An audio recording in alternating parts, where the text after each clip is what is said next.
ಇವತ್ತಿನ ಲೈಫ್ ಸ್ಟೈಲ್ನಲ್ಲಿ 50%ಗಿಂತ ಹೆಚ್ಚು ಜನ ಒಂದಲ್ಲ ಒಂದು ಮೆಡಿಕೇಷನ್ನ ದಿನನಿತ್ಯ ತಗೊಳ್ಳುವಂಥ ಪರಿಸ್ಥಿತಿ ಬಂದಿದೆ. ವಿಶೇಷವಾಗಿ ಈ ಡಯಾಬಿಟಿಕ್ಸ್, ಥೈರಾಯ್ಡ್ ಮತ್ತು ಈ ಗ್ಯಾಸ್ಟ್ರಿಕ್ ಸಮಸ್ಯೆಗಳಿರೋಂಥವರು ದಿನನಿತ್ಯ ಔಷಧಿಗಳನ್ನು ತಗೋಬೇಕಾಗತ್ತೆ. ಮತ್ತು ಅವರಿಗೆ ಬಿಫೋರ್ ಫುಡ್ ಅಂದರೆ ಊಟ ಮಾಡೋಕ್ಕಿಂತ ಮುಂಚೆ ಒಂದು 20-30 ನಿಮಿಷ ಮುಂಚೆ ಔಷಧಿಗಳನ್ನು ತಗೊಳ್ಳೋದಕ್ಕೆ ಡಾಕ್ಟರ್ಗಳು ಪ್ರಿಸ್ಕ್ರೈಬ್ ಮಾಡಿರ್ತಾರೆ. ಇದರಲ್ಲಿ ಹಲವಾರು ಜನ ಡಾಕ್ಟರ್ ಹತ್ರ ಬಂದು, ಸರ್ 2 ತಿಂಗಳಿಂದ ಟ್ಯಾಬ್ಲೆಟ್ಸ್ ತೊಗೋತಾ ಇದ್ದೀನಿ, ನನಗೆ ಶುಗರ್ ಕಡಿಮೆ ಆಗ್ತಾಯಿಲ್ಲ ಅಥವಾ ಥೈರಾಯ್ಡ್ ಕಡಿಮೆ ಆಗಿಲ್ಲ ಅಥವಾ ನನಗೆ ಗ್ಯಾಸ್ಟ್ರಿಕ್ಕೇ ಕಡಿಮೆ ಆಗಿಲ್ಲ ಅಂಥೇಳಿ ಫೀಡ್ಬ್ಯಾಕನ್ನು ಕೊಡ್ತಾರೆ. ಸೊ ಅವಾಗ ಡಾಕ್ಟರ್ ಏನು ಮಾಡ್ತಾರೆ, ಇಲ್ಲ ಹೈಯರ್ ಡೋಸೇಜನ್ನು ಸಜೆಸ್ಟ್ ಮಾಡ್ತಾರೆ ಅಥವಾ ಟ್ಯಾಬ್ಲೆಟ್ಸನ್ನ ಚೇಂಜ್ ಮಾಡ್ತಾರೆ. ಹೌದು, ಇದು ಅವ್ರ ಮೆಡಿಕಲ್ ಪ್ರೋಸೆಸ್ ಪ್ರಕಾರ ಅವ್ರು ಏನು ಇವ್ಯಾಲ್ಯೂಷನ್ ಮಾಡಿರ್ತಾರೆ ಅದ್ರ ತಕ್ಕನಾಗಿ ನಿಮಗೆ ಟ್ಯಾಬ್ಲೆಟ್ಸನ್ನು ಪ್ರಿಸ್ಕ್ರೈಬ್ ಮಾಡ್ತಾರೆ. ಆದರೆ ಭಾಳ ಜನ ಗಮನಿಸದೆ ಮಾಡುವಂಥ ಒಂದು ದೊಡ್ಡ ತಪ್ಪು ಏನು ಗೊತ್ತಾ, ಡಾಕ್ಟರ್ಗಳು ಕೆಲವು ಪ್ರಿಸ್ಕ್ರಿಪ್ಷನ್ಸ್ನ ಊಟಕ್ಕಿಂತ ಮುಂಚೆ ಅಥವಾ ಎಂಟಿ ಸ್ಟಮಕ್, ಖಾಲಿ ಹೊಟ್ಟೆನಲ್ಲಿ ಮೆಡಿಕೇಷನ್ನ ತೊಗೊಳ್ಳೋದಕ್ಕೆ ಅಥವಾ ಟ್ಯಾಬ್ಲೆಟ್ಸ್ಗಳನ್ನ ತೊಗೊಳ್ಳೋದಕ್ಕೆ ಪ್ರಿಸ್ಕ್ರೈಬ್ ಮಾಡಿರ್ತಾರೆ. ಹಾಗಾಗಿ ನಮ್ಮ ಜನ ಊಟಕ್ಕಿಂತ ಮುಂಚೆ ಒಂದು ಟ್ಯಾಬ್ಲೆಟನ್ನು ತೊಗೊಂಡು ಮ್ಯಾಕ್ಸಿಮಮ್ ಒಂದು 5 ನಿಮಿಷ ವೆಯ್ಟ್ ಮಾಡ್ತಾರೆ ಅಥವಾ ಇಮಿಡಿಯೇಟಾಗಿ ಊಟ ಮಾಡುವಂಥ ಹ್ಯಾಬಿಟನ್ನು ಬೆಳೆಸ್ಕೊಂಡಿರ್ತಾರೆ. ಆದರೆ ಬಿಫೋರ್ ಫುಡ್ ಎಂಬುದರ ನಿಜವಾದ ಅರ್ಥ 20-30 ನಿಮಿಷ ಊಟಕ್ಕಿಂತ ಮುಂಚೆ ಅಂತ.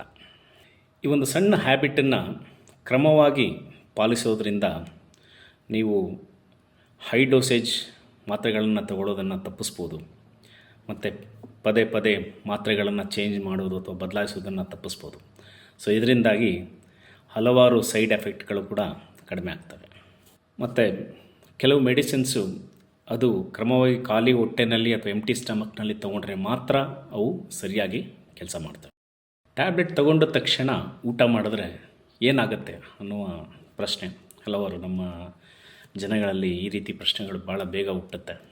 ನೀವು ಡಾಕ್ಟರ್ಗಳ ಜೊತೆ ರೀಕನ್ಸಲ್ಟೇಷನ್ಗೆ ಹೋದಾಗಲೂ ಕೂಡ ಡಾಕ್ಟರ್ಗಳು ನೀವು ಎಷ್ಟು ನಿಮಿಷ ಮುಂಚೆ ಊಟಕ್ಕಿಂತ ಮುಂಚೆ ಟ್ಯಾಬ್ಲೆಟನ್ನು ತೊಗೋತಾ ಇದ್ದೀರಾ ಅಂತ ಕೂಡ ಕೇಳಿರೋದಿಲ್ಲ. ಯಾಕಂದರೆ ಆಲ್ರೆಡಿ ಪ್ರಿಸ್ಕ್ರೈಬ್ ಮಾಡಿರ್ತಾರೆ ಮತ್ತು ನೀವು ಅದನ್ನು ಪಾಲಿಸ್ತಿರ್ತಾರೆ ಅಂತ ಅಂದ್ಕೊಂಡಿರ್ತಾರೆ.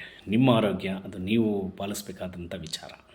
ಈ ಟೆಕ್ನಿಕಲ್ಲಾಗಿ ಈ ಊಟಕ್ಕಿಂತ ಮುಂಚೆ ತಗೊಳ್ಳುವಂಥ ಮೆಡಿಕೇಷನ್ಸ್ ಆಗಲಿ ಮಾತ್ರೆ ಏನಾಗಲಿ ಆ ಒಂದು ಆರೋಗ್ಯದ ಸಮಸ್ಯೆಯ ಅನುಸಾರವಾಗಿ ಅದನ್ನು ತಯಾರಿ ಮಾಡಿರ್ತಾರೆ.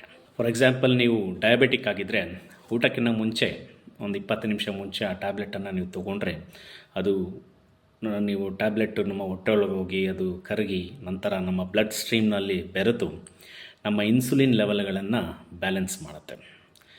ಹಾಗಾಗಿ ನೀವು ಏನೇ ಊಟ ಮಾಡಿದ್ರೂ ಕೂಡ ನಿಮ್ಮ ಶುಗರನ್ನು ಸಮತೋಲನದಲ್ಲಿ ಇಟ್ಟುಕೊಳ್ಳೋದಕ್ಕೆ ಸಹಾಯ ಮಾಡುತ್ತೆ. ಅಥವಾ ನಿಮಗೆ ಥೈರಾಯ್ಡ್ ಸಮಸ್ಯೆ ಇದ್ದರೆ ನೀವೊಂದು 20 ನಿಮಿಷ ಮುಂಚೆ ತಗೊಳ್ಳುವಂಥ ಥೈರೋನಾರ್ಮ್ ಅಥವಾ ಎಲೆಕ್ಟ್ರೋಸಿನ್ಸು any prescription that doctor has made, ನೀವು ಆ ಟ್ಯಾಬ್ಲೆಟ್ ತೊಗೊಂಡು ಅದು ಹೊಟ್ಟೆಳಗೆ ಹೋದ ನಂತರ ನಿಮ್ಮ ಬ್ಲಡ್ ಸ್ಟ್ರೀಮಲ್ಲಿ ಹೋಗಿ ಅದು ನಿಮ್ಮ ಥೈರಾಯ್ಡನ್ನು ಸ್ಟಿಮ್ಯುಲೇಟ್ ಮಾಡಿ ಆ ಹಾರ್ಮೋನ್ಸ್ನ ಪ್ರೊಡ್ಯೂಸ್ ಮಾಡಬೇಕಾಗತ್ತೆ. ಸೊ ಇದು ಟೆಕ್ನಿಕಲ್ಲಾಗಿ ನಾನು ಹೇಳೋದು. ಸೊ ಆ ಹಾರ್ಮೋನ್ಸ್ ನಿಮ್ಮ ಮೆಟಬಾಲಿಸಮ್ ತುಂಬ ಚೆನ್ನಾಗಿ ಇಂಪ್ರೂವ್ ಆಗುತ್ತೆ. ನೀವು ತಿಂದಿರುವಂಥದ್ದೆಲ್ಲ ನೀಟಾಗಿ ಡೈಜೆಷನ್ ಆಗಿ ಪ್ರೋಟೀನ್ ವಿಟಮಿನ್ ಅಬ್ಸಾರ್ಪ್ಷನ್ ಕೂಡ ಆಗುತ್ತೆ. So metabolism plays a very big role in your body. So ಹಾಗಾಗಿ ಥೈರಾಯ್ಡ್ ಟ್ಯಾಬ್ಲೆಟ್ಸ್ ಈ ರೀತಿ ಹೆಲ್ಪ್ ಮಾಡುತ್ತೆ. ನಂತರ ಗ್ಯಾಸ್ಟ್ರಿಕ್ಸ್ ಮಾಮೂಲಿ ಇದು ಸಾಮಾನ್ಯ ಎಲ್ಲರಿಗೂ ಆಲ್ಮೋಸ್ಟ್ 70-80% ಪೀಪಲ್ಗೆ ಇರುವಂಥ ಸಾಮಾನ್ಯ ಸಮಸ್ಯೆ ಇದು. ಸೊ ಇದು ಕೂಡ ನೀವು ಊಟಕ್ಕಿಂತ ಮುಂಚೆ ಒಂದು 20 ನಿಮಿಷ ಮುಂಚೆ ಆ ಟ್ಯಾಬ್ಲೆಟನ್ನು ನೀವು ತೊಗೊಂಡಾಗ ನಿಮ್ಮ ಹೊಟ್ಟೆನಲ್ಲಿರುವಂಥ ಆ್ಯಸಿಡ್ ಲೆವೆಲ್ಸ್ ಬ್ಯಾಲೆನ್ಸ್ ಆಗಿ ಸೊ ನೀವು ಏನೇ ತಿನ್ನೋಂಥ ಆಹಾರದಲ್ಲೂ ಕೂಡ ಯಾವುದೇ ರೀತಿಯಾದ ಗ್ಯಾಸ್ಟ್ರಿಕ್ ಬಾಧೆ ಇರೋ ರೀತಿ ನೋಡ್ಕೊಳ್ಳುತ್ತೆ. ಸೊ ಈ ರೀತಿಯಾಗಿ ಯಾವುದೇ ಒಂದು ಊಟಕ್ಕಿಂತ ಮುಂಚೆ ತಗೊಳ್ಳುವಂಥ ಮೆಡಿಕೇಷನ್ಸ್ ಅದು ನಮ್ಮ ದೇಹದೊಳಗೆ ಹೋಗಿ ನಮ್ಮ ರಕ್ತಾಣು ಕಣಗಳಲ್ಲಿ ಸೇರಿ ನಂತರ ಅದು ಮಾಡುವಂಥ ಕೆಲಸವನ್ನು ಮಾಡೋದಕ್ಕೋಸ್ಕರ ಸ್ವಲ್ಪ ಸಮಯ ಬೇಕಾಗುತ್ತೆ. ಸೊ ಅದಕ್ಕಾಗಿ ಕೆಲವು ಪ್ರಿಸ್ಕ್ರಿಪ್ಷನ್ಸ್ ಊಟಕ್ಕಿಂತ ಮುಂಚೆ 20-30 ನಿಮಿಷಗಳ ಮುಂಚೆ ಮೆಡಿಕೇಷನ್ಸ್ನ ತಗೊಳ್ಳಿ ಅಂಥೇಳಿ ಸಜೆಸ್ಟ್ ಮಾಡುತ್ತೆ. ಮತ್ತು ಯಾವುದೇ ಒಂದು ಟ್ಯಾಬ್ಲೆಟನ್ನು ತೊಗೊಂಡ ತಕ್ಷಣವೇ ಊಟ ಮಾಡುವುದರಿಂದ ಇನ್ನೊಂದು ದೊಡ್ಡ ಸಮಸ್ಯೆ ಏನು ಅಂತಂದರೆ, ಈ ಟ್ಯಾಬ್ಲೆಟ್ಸ್ ಎಲ್ಲ ಬಂದು ಕೆಮಿಕಲ್ ಕಾಂಪೊನೆಂಟಿಂದ ಮಾಡಿರುವಂಥದ್ದಾಗಿರುತ್ತೆ. ಸೊ ನೀವು ತಿನ್ನುವಂಥ ಆಹಾರದಲ್ಲಿ ಅದು ಮಿಕ್ಸಾಗಿ ಇಮಿಡಿಯೇಟಾಗಿ ಮಿಕ್ಸಾಗಿ ಕೆಲವು ರಿಯಾಕ್ಷನ್ಸ್ಗಳು ಆಗುವಂಥ ಸಂಭವ ಕೂಡ ಇರುತ್ತೆ. ಸೊ ಹೀಗಾಗಿ ಹಲವಾರು ಸೈಡ್ ಎಫೆಕ್ಟ್ಗಳು ಕೂಡ ಕ್ರಿಯೇಟ್ ಆಗ್ತವೆ. ಇದು ಒಂದು ಭಾಳ ಸಾಮಾನ್ಯವಾದ ಇನ್ಫಾರ್ಮೇಷನ್.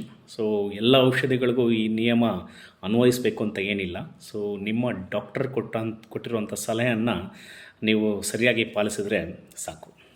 ಆರೋಗ್ಯವನ್ನು ಕಾಪಾಡ್ಕೊಳ್ಳೋಕ್ಕೆ ಬರೀ ಔಷಧಿಗಳನ್ನು ತೆಗೆದುಕೊಂಡ್ರೆ ಸಾಲದು. ಅದನ್ನು ಸರಿಯಾದ ರೀತಿಯಲ್ಲಿ ತಗೊಳ್ಳೋದ್ರಿಂದ ಮಾತ್ರ ಕಾಯಿಲೆಗಳನ್ನು ನಿಯಂತ್ರಿಸ್ಬೋದು. ಸರಿಯಾದ ಆಹಾರ ಪದ್ಧತಿ ಮತ್ತು ಜೀವನ ಶೈಲಿಯನ್ನು ರೂಢಿ ಮಾಡ್ಕೊಳ್ಳೋದ್ರಿಂದ ನಮ್ಮ ಆರೋಗ್ಯವೇ ನಮ್ಮ ಭಾಗ್ಯವಾಗುತ್ತೆ. ಸೊ ಆರೋಗ್ಯವಾಗಿರ್ರಿ ಮತ್ತು ಜಾಗರೂಕವಾಗಿರ್ರಿ.